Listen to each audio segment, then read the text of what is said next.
छत्रपती सावित्री आई. स्वच्छतेबाबत अख्ख्या महाराष्ट्राला जागरूक करणारे राष्ट्रसंत तुकडोजी महाराज, संत गाडगे महाराज, थोर समाज सुधारक राजश्री छत्रपती शाहू महाराज, भारतीय संविधानाचे शिल्पकार भारतरत्न डॉक्टर बाबासाहेब आंबेडकर, या तमाम महापुरुषांना मी सर्वप्रथम अभिवादन करतो. नमस्कार, मी प्रकृती प्रिया सचिन अडुकर जिजामाता यांच्या जयंती निमित्ताने आपल्या समोर मनोगत व्यक्त करणार आहे.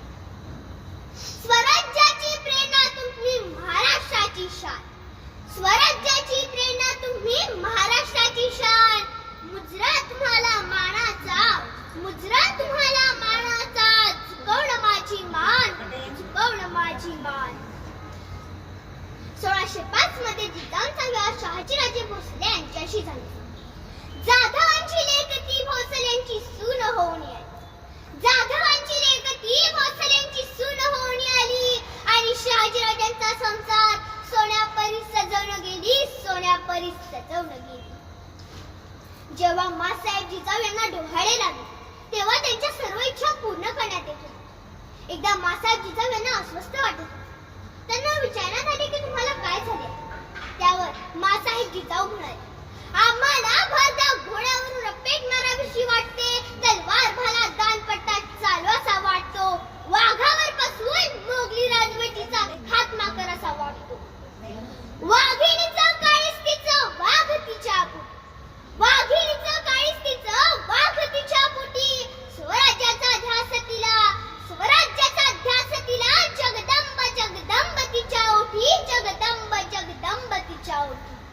अशा वाघिणीच्या पोटी अखंड हिंदुस्थानाचे आराध्य दैवत छत्रपती शिवाजी महाराजांचा जन्म झाला. भल्या पहाटे सनी चौघडे वाजायला लागले, सगळीकडे साखर वाटायला सुरुवात झाली. तेव्हाचा काळ फारच भयंकर होता.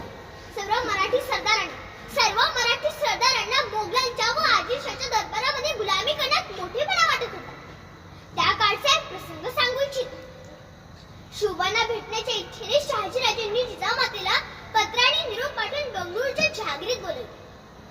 जिजामातेला निरोप मिळताच जिजामाता बाळ शुभासह बंगळूरच्या जहागिरीत दाखल झाल्या. मोठ्या आनंदाने स्वागत झाले, पिता पुत्राची भेट झाली.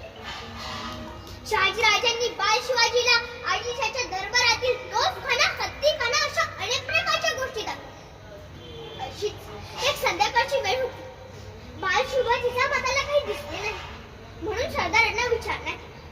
तसाच एक सरदार त्वरेने शुभांना शोधायला गेला व काही वेळातच परत येऊन सांगू लागला की मासाहेब शुभा शहाजीराजांबरोबर बसून पलीकडच्या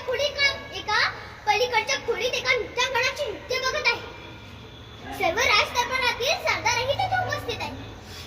हे ऐकताच जिजामाता विजेच्या वेगाने तिथे पोहोचल्या व क्षणाचाही विलंब न लावता शुभाला जोरात एक काढा घालली गेला.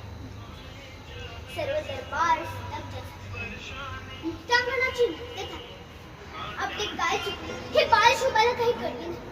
डबडबलेल्या डोळ्याने शुभाने मासाहेबांना मारण्याचे कारण विचारले तेव्हा मासाहेब बोलल्या ते स्वराज्य निर्मितीसाठी फार महत्वाचं होतं. जिजाऊ म्हणाले, शुभा साऱ्या समाजाला पाहिलं तर पाहू दे ते नाचणं